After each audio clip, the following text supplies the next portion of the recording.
Jose Arellano.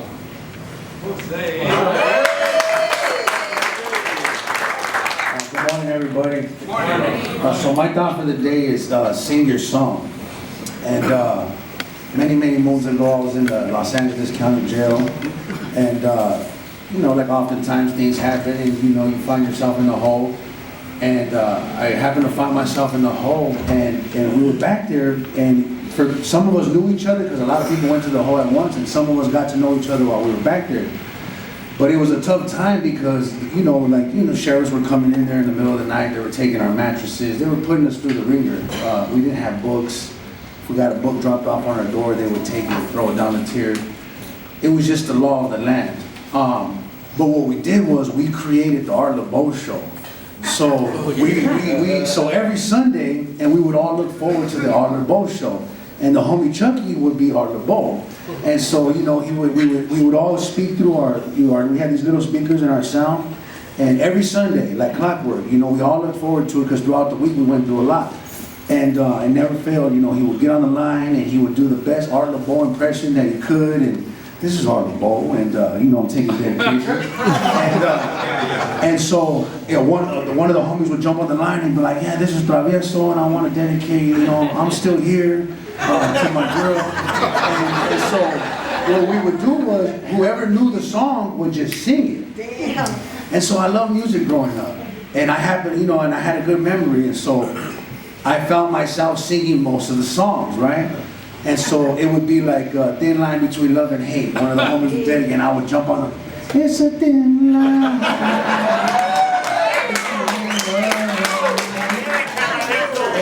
And I started getting into it. Every Sunday, we would jump on the line, and be like, I'm still here, and I want to dedicate this to my baby girl, and I'm still here. I would jump on the line. And I sing the whole song, right? And so anyway, we get out the hole, like about 65 days go by, we get out the hole and go back to wherever we're going. And some of us end up in the same dorms, and one of the homies, he goes, hey, so, if you ever get out of here, like, what are you gonna do? And I said, I don't know, homie, I might take up a singing career. He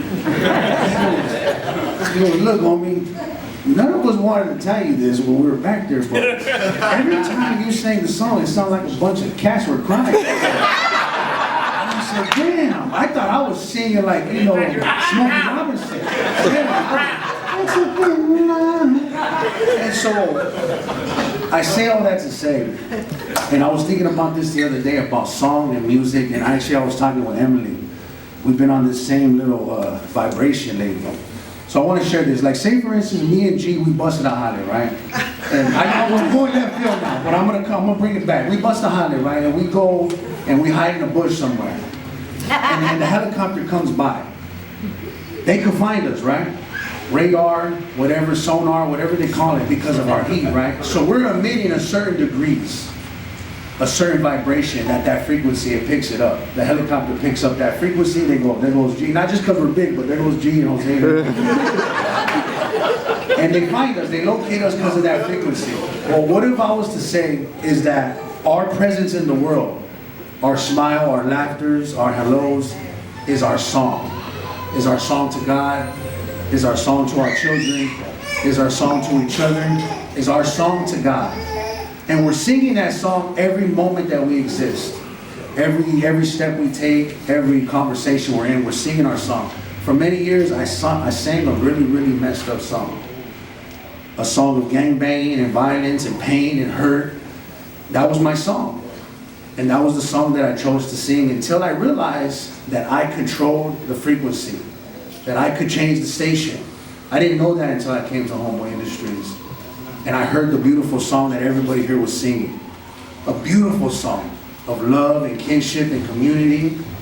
And I remember accepting that I was able to change the song that I was singing. And when I did, I began to sing that song. And I think about my life today, where I'm at when I come home from work, when I encounter my children, what song I'm singing to them. It's not the same song that my parents sung to me, that my grandparents sung to my parents. It's a different song. And there's sometimes we get caught up in conversations, and it could be the simple things. It could be office gossip. We're singing a different song. It could be you walk by somebody that had their head down and we didn't stop to sing a song to them, to uplift them, to encourage them. So I say all that to say, and I challenge all of us, including myself, to ask ourselves, what song are we singing today? And to remember that I have the control to change the station, to change the frequency, and to change the song whenever I choose. Sing your song today.